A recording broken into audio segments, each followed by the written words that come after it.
In my senior year of high school, I met a Hollywood actor.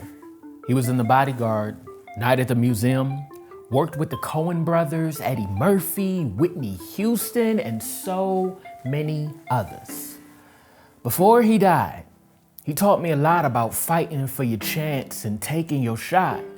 He also left me with some unfinished business that I wasn't bold enough to handle during his life. I want to show you how I'm handling that business right now. Let's set the scene first on who he was and how we met. Bill Cobbs was born on June 16th, 1934 in Cleveland, Ohio. He spent the next 30 years just living life. He was a car salesman, served in the Air Force for 8 years, and sold office products. Then, at age 36, he decided he wanted to be an actor and just moved to New York. He kept going for what he wanted, and this was the first lesson that hit me. This was a man who lived an entire life before deciding to pursue his art. For him, being too old was a valid excuse too, especially in an industry where 9 times out of 10, the younger face gets prioritized. But he didn't let age stop him. And he wasn't alone in that. There's actually research on this. See, a Northwestern study shows that many of history's most significant creative breakthroughs came from artists in their 40s and 50s, not their 20s. For example, Vera Wang designed her first dress at 40. Our man, Samuel L., got his major breakthrough at 43. Morgan Freeman's career-defining roles came after 50, and Toni Morrison published her first novel at 39. Bill Cobbs was part of that pattern. He began landing roles in project after project, eventually becoming a respected journeyman actor who could lend gravitas and authenticity to any role that you put him in. So, how did I meet him? See, there's a theater in his and my hometown of Cleveland called Caribou. It's one of the oldest African-American theaters in the country. Growing up, I practically lived there. So much so that when I graduated high school, they gave me a Rising Star Award at an event that they gave Bill Cobbs a Lifetime Achievement honor. And at that event, we hit it off. It just so happened that in a couple of weeks, I was headed to California for college. Cal Arts, one of the most intimidating art schools in the country. But Bill Cobbs told me to reach out to him when I got there.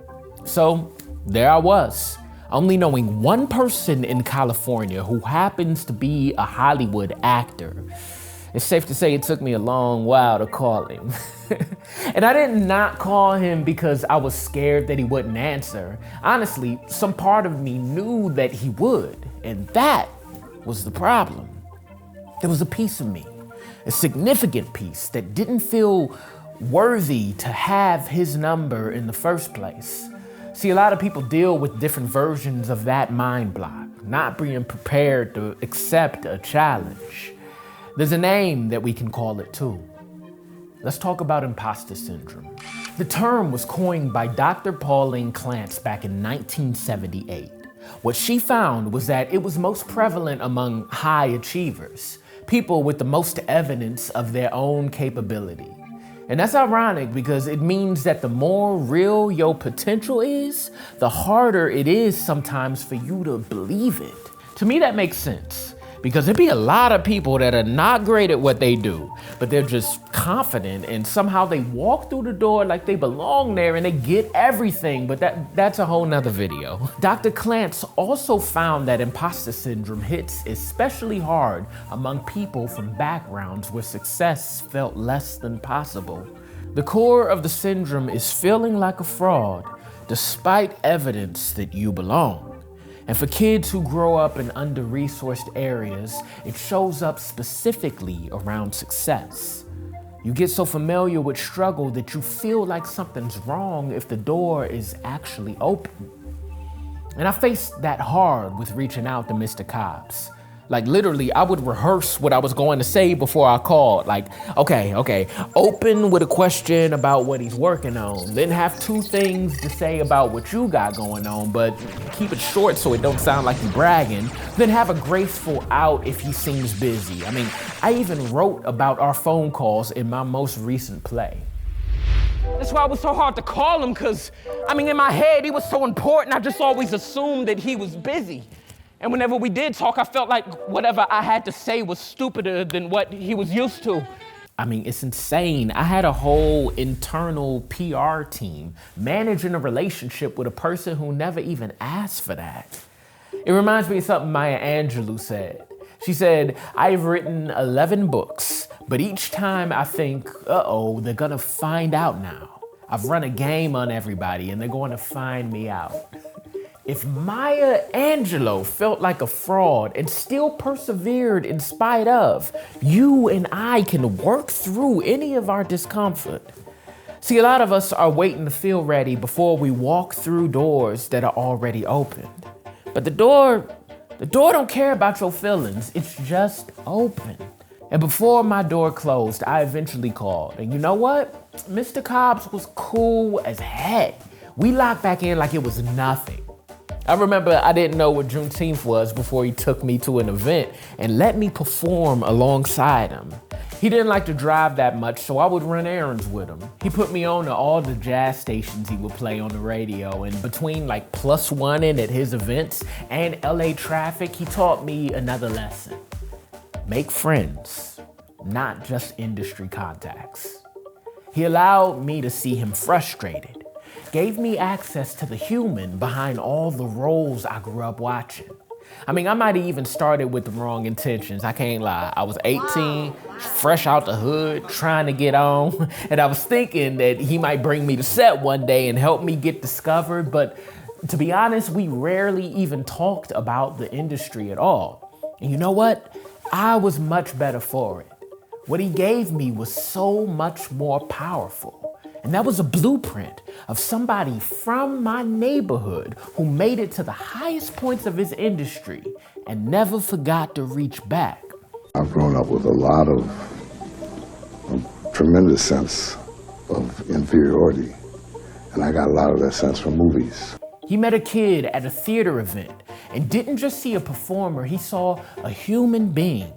And everything that he did was a request that I see the humanity in him right back. James Baldwin wrote, "Not everything that is faced could be changed, but nothing can be changed until it is faced." What Bill Cobbs was doing, letting me see his real world, his ordinary days, sitting in traffic. It's unheard of in an industry built on leverage. He could have kept me at a professional distance, but he took the risk and he didn't do that. And what that showed me was so much more powerful than any industry introduction he could have ever made. He was showing me that it was more important to be a real person first. Now, I just told you 3 things that his life taught me. Let me end with 3 things I missed.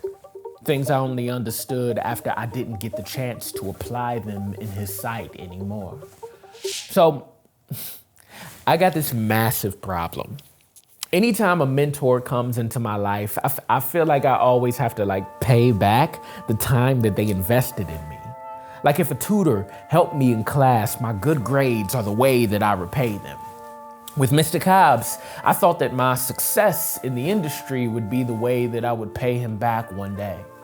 On the surface, that's not a terrible goal to have, but the way I went about it was like until I was able to have some incredible career highlight story, I didn't want to call because I wasn't able yet to prove why he kept me around. I was so laser focused on outcomes and having to verify that I'm important enough to be there, that when the industry opportunity stopped coming my way, I stopped calling.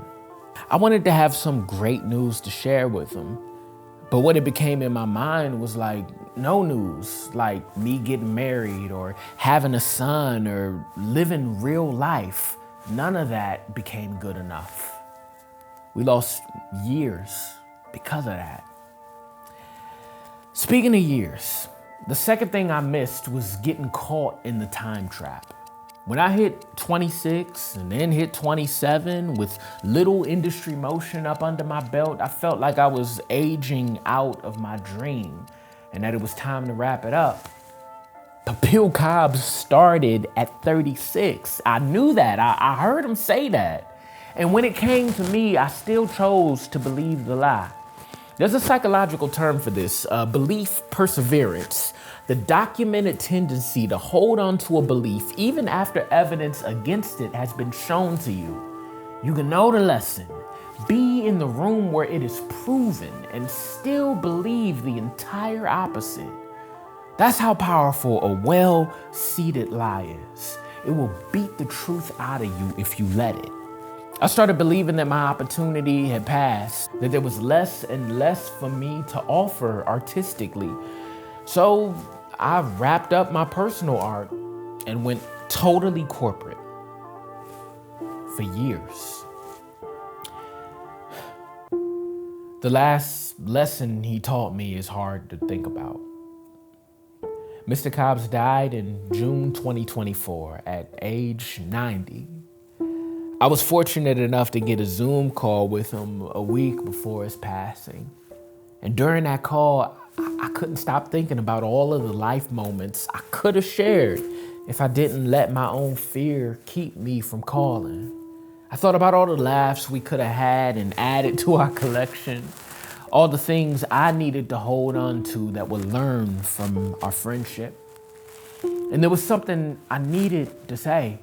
Something about what his life had given mine, and I couldn't figure out how to say it in the time that we had. Later in his life, one thing that Mr. Cobbs always wanted to do was perform in a one-man show. And he knew that I was a writer, so he would always ask me to write something that he could sink his teeth into. And I never put pen to paper while he was alive. Imposter syndrome, again, a different form of it. But after he was gone, man, something happened. I thought about his mentorship and how excellent he always was, about how conflicted my own feelings had been for 15 years, and a plague came. I couldn't put him in it, but I wrote a character, Uncle Bill, who carries everything that I couldn't say to his face.